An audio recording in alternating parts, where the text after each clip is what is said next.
Dong, Koy, diba Dong, sa tingin mo, dapat tayo mag-concert o ano? dapat na ba tayo mag-concert o hindi? Oo. Kasi ako, minsan may pakiramdam ako na, Huwag muna. Hindi naman kailangan. Pero minsan may pakiramdam ka na gusto mo. Hindi. Sa totoo lang, mas lamang yung wag mag-concert. Pero lahat ang nakapalibot sa akin. Pwede ko bang tanungin to? Concert. Ay, malamang. Oo, Oh, yan. anong gusto mo? Businessman yan eh. Ako pa nag-iisipan ko pa talaga eh. Weh! Kung kailan. Ah! Kailan? Hindi pwede. So gusto mo? Kung next week ba o next week. So tanungin natin silang lahat. Ito, si Kika. Ito. Kika muna. Hindi pwedeng minsan. Dapat ba mag-concert o hindi? Sabi na hindi pwedeng minsan. Lagi-lagi concert. Oh, Pwede bukas yung... let's go. Let's go. Si Derek. Derek, ano sa tingin mo? Go! Dapat na ba tayo mag-show o hindi? Dapat. Dapat. Dapat. Kita mo? How about you?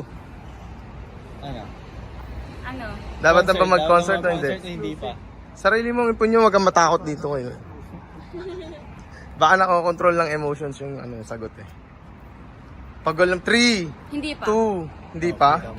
Ikaw. Hindi ko alam eh. Eh, hindi, yes or no lang. Huwag mo tignan si Koy. Bilang performer, yes. Bilang performer. Siyempre gusto ko yun, di ba? Ikaw? Hindi ka naman nakakit sa stage eh. Huwag mo tignan si Koy. Bakit man ako ganun lang ako?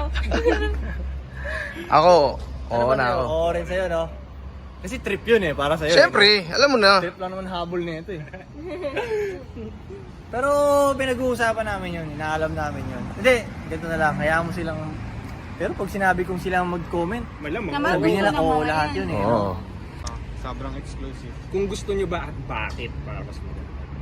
O sige, yun na lang, i-comment nyo kung gusto nyo ba mag-concert kami o hindi. Isa lang sagot At lahat, bakit. syempre. Pero at bakit? Bakit? Para makita si... Pero at bakit? Something interesting naman. Ha? Something Oo, interesting. interesting. Nangunguna ka pa. Bakit? Ha? About concert? Oo nga. So ano? Ayun lang yun. Basta minsan ayoko. Lagi pa lang ayoko. Pero lahat ng nakapaligid Eh, majority sa akin- wins. Gusto mo din, Frank? Oo. Oo, si Frank, Susulat Mr. na nga ako ng Businessman yan kanta eh. eh. Kaya nanto, si Frank, lagi ako inaasar nito. Mr. Businessman daw ako. Tangina siya nga itong negosyong-negosyo eh. Koy, wala pang concert, may itinerary na yan. Oo nga eh, siya lagi niya ako. sarado na. Tol, lagi niya ako ginaganon. Ikaw si Mr. Businessman. Ako, Iiyak ako, tangina nga, hindi niya ako nag-iisip ng business. Pagmulat pa lang, Uy, uwi na business. kayo. Habang kumakain, business. Siya si Ibang Mr. Franco Businessman, yan eh. hindi ako. Ako nagtitrip lang ako. Nagkakapera lang ako dahil sa pagtitrip ko. Koy, kaya gusto ko mag-trip. Okay, sige na. Pero ang Mr. Businessman, ito, ha? So, yun. Comment nyo, ha? Yan. Plug nyo yung comments.